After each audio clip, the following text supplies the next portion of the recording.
The Gaming Nexus, now loading weekly video game report on 102.5, is brought to you locally by Comic Town. Visit comictown.net for store hours and events. The alternative station, 102.5, 844. We are joined this morning by Chuck from Gaming Nexus. Chuck, how are you? Good, yourself? I'm doing quite well. What do you got for us this week? Up first this week, it's kind of a slow week in gaming. Up first, we have The Witcher 2, Assassin's Creed, which is coming out for the Xbox 360. Are you a fan of Game of Thrones?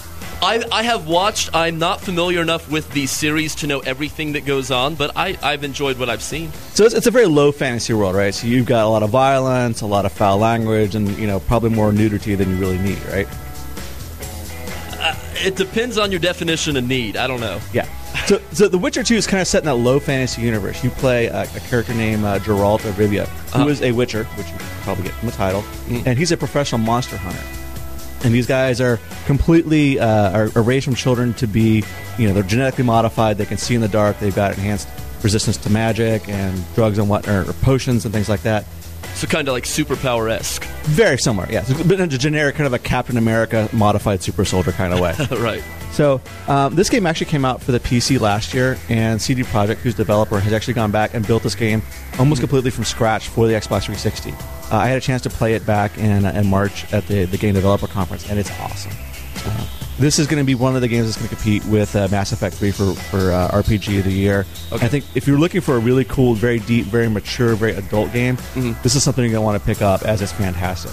Again, well worth your money if you get a chance to get it.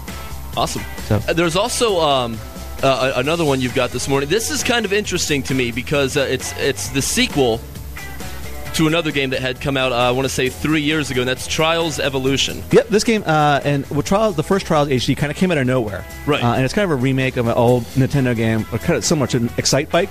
And so you kind of have a rally bike that you're kind of racing from point A to point B. But what Trials did, and what the new game does, is it kind of takes that to the next level. So it's an insane level design. So you're not only just doing dirt courses, but you're like jumping through like construction courses and through war areas and things like that. It's really slick.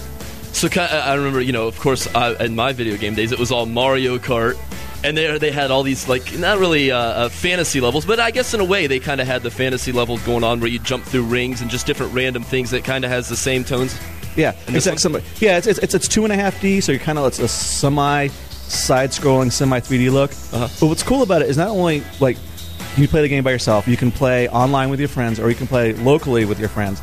And when you get done with the single-player content, the game ships with a level editor. Right. So you can actually make your own levels with the game, which is really cool. Can you share those with your friend? If you start one and then you want to go online, can you kind of share that and have your friends play the level you made? Exactly. Yeah, exactly. And you can go out and get levels other people have done.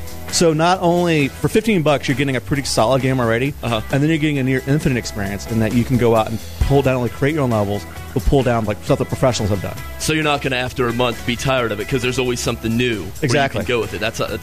That's big for me. I'll play a game for a while and then I kind of I'm over it and I won't touch it. And then a year later I pick it up again. So to have that experience where, hey, I can keep having fun with this and always something new to do. That's really important, at least to me. That's really cool. And it's only $15, which kind of blows me away. You can get it today on Xbox Live Arcade. Awesome. And if you want more information on the stuff we just talked about, you can go to Gaming Nexus, and we've got a nice video segment that actually shows some of the games off because I'm not so good with painting pictures with words sometimes. I think you did a great job. Chuck, thank you.